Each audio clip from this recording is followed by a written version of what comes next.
Hi, friends, and welcome to the Dreamer and Doer podcast. I'm your host, Bree Johnson. I designed this space to be a place that we can discuss dreaming big despite the setbacks and fears that come with it. I invite you to come along this journey with me as we embrace our stories and share our journeys. So let's dream big together and get intentional about making it happen.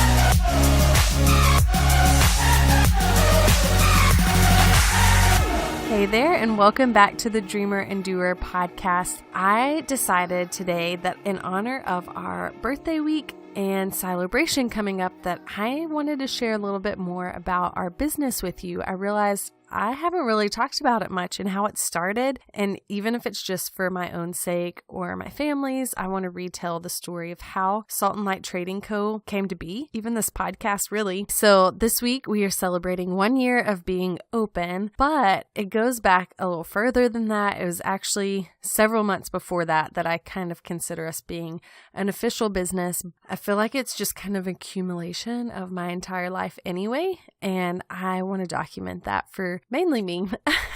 I want to look back and remember the details before I forget. And then Silobration. So we will be participating in Magnolia Market's Silobration this year. There's going to be vendors from all over the country that come to sell their products. There's food trucks. They have concerts.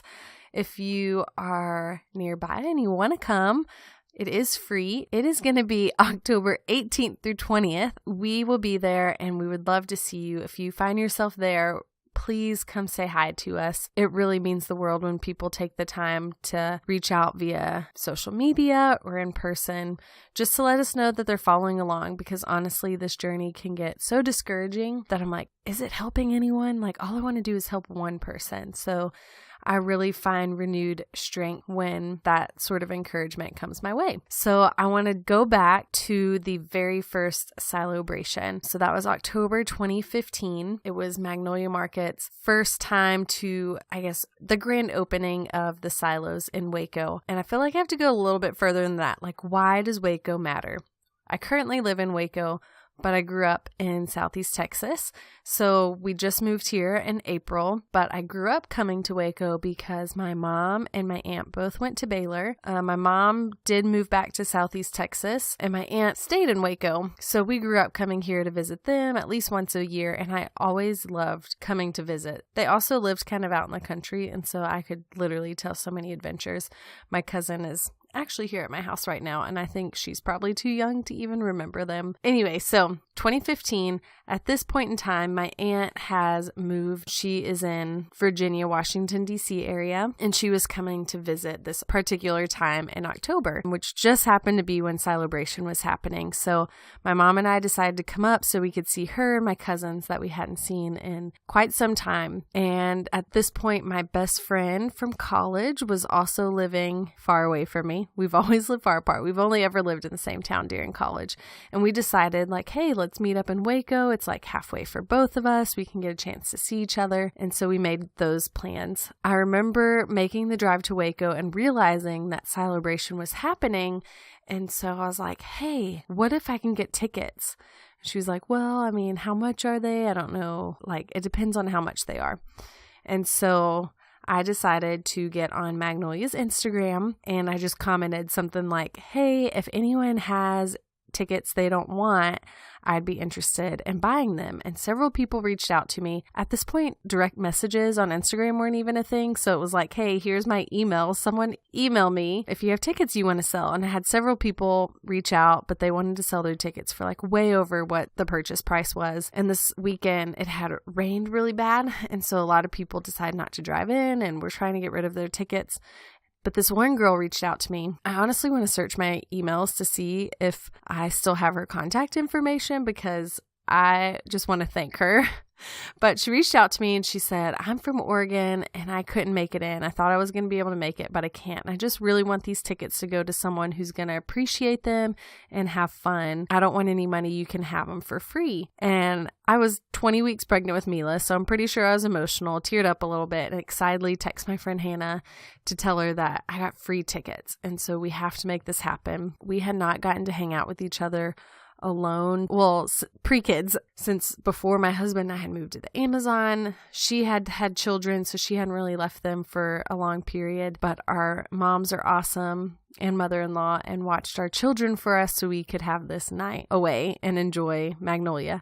And honestly, I had never...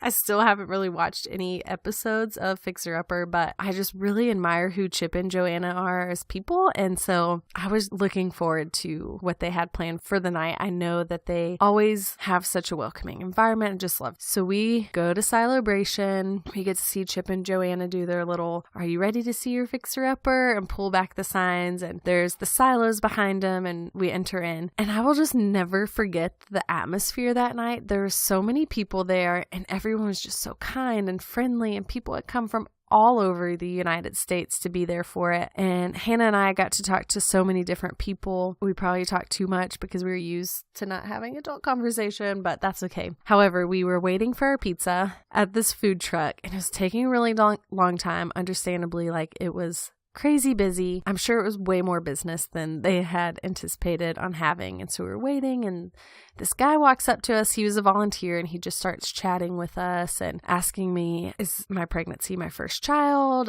Do we have any other kids? And I had told him that we had 2. They were going to be 17 months apart. I was nervous. I didn't know what to expect having 2 kids so close together. And he just encouraged me that he had 4 kids and in their family, they encouraged their kids to be best friends because those would be friends built in for a lifetime. And for whatever reason, that just really stuck with me. His name also stuck with me because it was one I hadn't really heard before.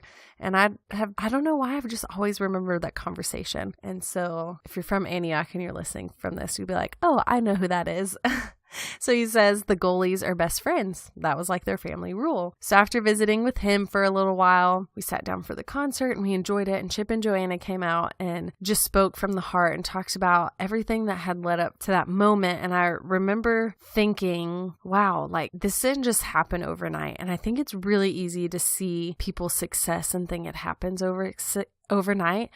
At this point in their lives, it was an 11-year overnight success. Like it wasn't as instant as we felt it was. Joanna had talked about at one point she had the shop and felt like God told her to close it to raise her kids. And so here they are 11 years later and they have a TV show and they are launching the silos into the world. And I honestly think like they had no idea. Like none of us did that night, just what would come of Magnolia. And I remember walking out of the gates that night and I turned to my friend Hannah and I was like, that stirred up something in me. Like I'm thinking, I feel like there's something I'm supposed to do. I don't know what it is, but that just really inspired me to go figure out what it is. And if it doesn't happen overnight, it's okay. Like it'll come to me eventually. So fast forward to the following year in 2016, I signed up for something called Revelation Wellness. I'm thinking, okay, maybe I'm supposed to do something fitness related. I've always enjoyed working out. I'm always really inspired and encouraged when I do. So maybe I'm supposed to be like a fitness teacher, but if I'm a fitness teacher, I didn't want to do it a traditional way. And I found this organization called Revelation Wellness, signed up for their training and embarked on this 9-week journey of being what they call a fitness teacher, gospel preacher. And so I really enjoyed it. It was the first time in a long time I had just taken time to sit and learn and be. And at the end of this journey, they have a retreat in Arizona. So I left, Mila was like 9 months old. Ezra had just turned 2, I believe, and left on this 6-day trip into the mountains. And honestly, it's not something I've ever really talked about because it just felt so holy. Like that week, I hold it so close to my heart that I don't really want to share what happened. All I can say is just incredible, something I really needed. But I'll never forget this activity they had us do at the end of the week. We had spent the entire week with 10 girls in our cabin, just encouraging each other, sharing stories, doing really uncomfortable things with strangers, but we made it. But after experiencing something like that, we became so close to one another and had this trust that was built in a short amount of time, but it was true and deep and vulnerable. And we had this moment of encouraging each other. We took turns going around the group, and basically what we did was this. We wrote our names at the top of a piece of paper, and then for 30 seconds, the people in our group would just speak out words of life over us. And I will never forget when it was my turn, one girl spoke the word entrepreneur. I was in a room of 150 plus people probably, and the room just went quiet. I was so focused on that word. I don't even think I really heard anything else that people said except for that word. And I was like, why would she say that? I'm not an entrepreneur. What does that mean? Am I? Just started going through this whole list of questions. And so I'd say ultimately coming out of that week, I knew we were supposed to start a business. I just didn't know what it looked like. Fast forward to April of 2017, I came back to Waco to visit my friend Melissa and attended church with her at Antioch Community Church here in Waco. And the day before we went, it was a Saturday, I said, I really feel like God's been telling me to fast and I haven't done it. And Melissa said, oh, well, when did he tell you that?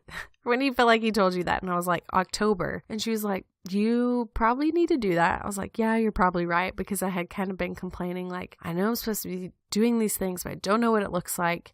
I don't know how to figure it out. I need some sort of breakthrough, and it doesn't feel like it's coming or that it's there. So go to church with her, and the Pastor Jimmy, is talking, and he says, man, it was a really good lesson. I still remember so many pieces of it, but what stuck out to me the most was he said something along the lines of, if you've been waiting for breakthrough in your life, chances are God's already told you what you need to do. You just need to go back and obey it. He's not going to tell you something new when you haven't done the first thing he told you to do. And she elbows me, and I was like, okay, I get it. I know. And so that week I went home and decided, I think it was the week before Easter, because I took one more week, and then the week after Easter, I decided to do this fast. And so I'm praying and fasting and asking God, what am I supposed to do? I don't know. Will you show me? And by probably day 3, the idea of what I wanted Salt and Light Trading Co. to be came to life for me. And it was this is it. This encompasses so many of my passions, and equally feel really unequipped at the same time, but I think we can do it. And so I told Kendall that, and he was like, yeah, let's do it. That sounds great. Definitely sounds like something you could do. And so we talked about it, and we were trying to figure out names. We tried so many names. I think it probably took us a week. And then there'd just be little bits and pieces that started putting the puzzle together for us. Like Trading Co. I remember seeing that in something and being like, I like that name, Trading Co. We want to work with different groups from all over the world. That makes sense that we're engaging in this trade with them and this conversation. We want to engage them. And so we knew we wanted to use Trading Co. And then it was okay, what Trading Co.? And then with Salt and Light, it comes from a passage in the Bible. It comes from Matthew 5:13. You are the salt of the earth, but if salt has lost its taste, how shall its saltiness be restored? It is no longer good for anything except to be thrown out and trampled under people's feet. You are the light of the world. A city set on a hill cannot be hidden, nor do people light a lamp and put it under a basket, but on a stand, and it gives light to all in the house. In the same way, let your light shine before others, so that they may see your good works and give glory to your Father who is in heaven. And I kind of threw out that name because I liked it, yes, but also because I knew the work that we wanted to do would be more than just a business. I wanted to impact lives. We wanted to use it to support the Grace House Amazon, which had always been the goal. Ever since we moved back to the States in July of 2014, everything we've thought about was, how can we give back to the Amazon? How can we get back? And so we were just thinking of all these things of what could we do that would put us in a position to either financially support or physically go back. And this just kind of made the most sense. And we wanted our products to be giving light to the world. We didn't want to buy from companies who had poor practices in safety or employee treatment or paying low wages. We really wanted to engage with companies who were changing the world by providing dignified jobs and paying people fairly and giving them safe working conditions, because we really, after living in the Amazon, we really saw the need for people to be independent and have sustainable jobs to see long-lasting impact. So all of this happened within 3 weeks between April and May. And by May 11th, we were an LLC. That's my birthday. Kendall said, do it. Let's become an LLC. We set it all up and we had the paperwork by my 26th birthday. And so we spent that summer just preparing, getting all of our ducks in a row, opening bank accounts, searching for product, researching companies. It took a lot of work and time. We originally had planned to launch, I think it was like August 25th weekend, and Hurricane Harvey just completely devastated our area, and we felt like that wouldn't be the best time to launch our business when most of our friends and family were suffering devastating loss and having to rebuild their lives. We decided to wait and let people get back on their feet post-Harvey so we could really introduce our heart and vision of our business. We have pretty much done everything ourselves. We kind of outsource a lot of the paperwork stuff like the LLC or bookkeeping, that sort of thing. But for the most part, all of the website photography has been us. Ironically enough, we launched and it ended up being the same week as Silobration. And so I decided to purchase tickets for me and my friend Melissa to go. It was her birthday in October. And I was like, hey, I'm launching my business this month. This seems like the perfect way to celebrate because of what I experienced in 2015. We attended the Silobration event together and we were walking around the vendor event, and I was just walking around in awe of all these incredible business owners that I know have poured their heart and souls into their businesses. And I looked at my friend and I was like, I want this to be me. I'm making it my goal by... And I sat and thought about it. What would be a reasonable amount of time to achieve something like this, to build my business up enough that I could be a vendor at Silobration? And I was like, 2020, that sounds like a good year. I think by 2020, I can have everything ready to go and be ready to sell at Silobration. And she looked at me and she was like, girl, you'll be here next year. And I was like, you're kind. Thank you. But there's just no way that's going to happen. And honestly, I'm leaving out so many details. Like there are so many tiny details that have made it so clear that God has been in this in many different ways. And it was in those moments that I realized every time I came to Waco, I felt at home. I don't know how to explain it. It was just like, hey, this is where you're meant to be. And I would have all these encounters and like ask me in person, I will be glad to tell you. So fast forward again to December. We came for my cousin's wedding. It was the first time Kendall was able to come with me and we were able to be in Waco as a family. And he had been, I think, for Hurricane Ike evacuation. That was the last time he had been to Waco. I take that back. He came. We did a tour of Texas before we moved to the Amazon, and we stopped in Waco for all of like 3 hours, and I have begged him to move to Waco for years, like probably since we got married. We would even joke with our friends like, hey, we should move to Waco and buy land, and we can all build like houses and be like in a community together, like jokingly. And people would always be like, okay, well, who's moving to Waco first? Because at this point, it doesn't look like any of us would ever move to Waco. Turns out our friends Melissa and Andrew did move here first. And then the more I came, the more I just fell in love, which I've always loved Waco. I knew this is where we were supposed to be. And I'll never forget, I did apply to Baylor University. I thought I was going to go there. I got my acceptance letter and I really wanted to go to Baylor. Like I wanted to have that name attached to mine, but there's just something in me that said no. Like, you're not meant to go there. And that was kind of hard for me because I really did want to go. But there's also a piece of me that said, you're going to live in Waco one day. It's just not right now. And now looking back, I'm so glad it's right now because it's exactly what our family has needed for just healing and restoration and guidance and wisdom. It's been more than what I thought I was getting into. But it was when Kendall came in December that we could really see ourselves being a part of the community in Waco. We also attended Antioch, and during the offering time, I had this thought like come into my head. It was so random, but I was like, hey, remember that guy you met at Silobration in 2015? What if you met him? He had a really weird last name. You would remember it if you heard it. I'm like having this internal dialogue with myself. And as I'm having this internal dialogue and the pastor comes up to preach that day, I look up and I'm like, that guy looks kind of familiar. And his like name crosses the screen. It says Carl Goley. And I was like, oh my word, that is the guy from Silobration. And I want to say he said something in his sermon that was like, the goalies do this. And when he said that, I was like, that sounds like the conversation I had.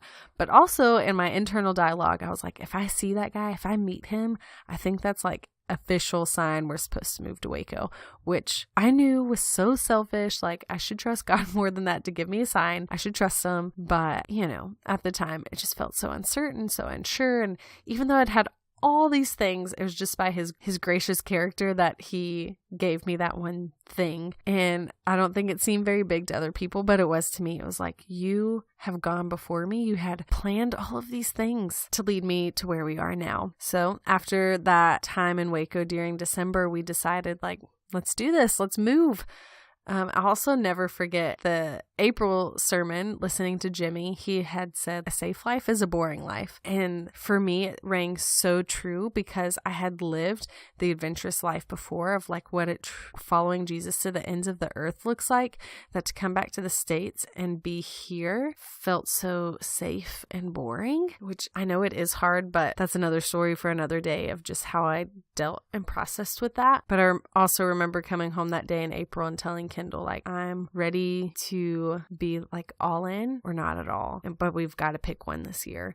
And exactly a year later, we chose to go all in and packed up our lives, moved to Waco, and it's been so many things and more, and things that I thought would be easy about this journey haven't been, and things that I didn't expect have happened. It's just been a really weird time of living in the tension of good and the tension of hard, but I wouldn't change it for anything. And so here we are in October of 2018, and we are going to be a vendor at Silobration. Melissa was right. I was wrong. I can't believe it actually happened. Like, I still kind of feel like it's a miracle that it did, but I'm so thankful and don't take it for granted for 1 second. It's been really overwhelming and stressful at times, and I don't think I anticipated that. But last Wednesday, I had gone to my mom's group that I go to at church, and it's similar if you've ever done MOPS, where you have a mentor mom and assign people to your table the entire semester. So the people I'm with and my mentor mom are the people I do life with for the next 9 weeks. And this one particular day, we had this prayer and worship time, and I just felt so defeated. And I asked my mentor mom to pray for me, and she had expressed that she felt like she needed to pray for me as well. And then she just encouraged me, saying, like, you are doing exactly what you need to be doing. God sees you. He's going to provide for you. Just stay on the path he has before you. But just because you're doing this doesn't mean it's going to be easy. He has things he wants to teach you along the way. And that was just kind of equally earth-shattering, but comforting at the same time, to know that I'm not alone. I'm seen. He's going to provide for me. He hasn't forgotten about me. He didn't lead me all the way here just to say, like, oh, well, you're on your own now. Have fun. No, it's not that way at all. And I have just seen his hand in so many moments that I can't even deny it. And I'm looking at this at the amount of time I have spoken so far, and I'm sorry it's so long, and it could honestly probably be another 30 minutes because I left out so many details. But I also want to save some of them so you can ask me in person. So that's kind of just the long, the medium. We're going to say that was the medium version of how Salt and Light began and how we moved to Waco. And it doesn't even scratch the surface still. So if you want to know more, just ask me, and I would be more than happy to tell you. I think I'm going to end there today. You got a little brief overview of how Salt and Light started. And from here, ask me some questions, and maybe I'll do a follow-up episode to touch on the things that I forgot. I want to let you know how much I appreciate you tuning in each week, and it would seriously mean the world to me if you subscribed on iTunes and left us a review. I know it seems like such a silly favor to ask, but it really does help us improve on the charts and helps people find our podcast much easier. Again, I just want to say thank you, and if you're at Silobration next week, please come say hi. We would love to see you. And that's it for today for the Dreamer and Doer podcast. I'll see you next week.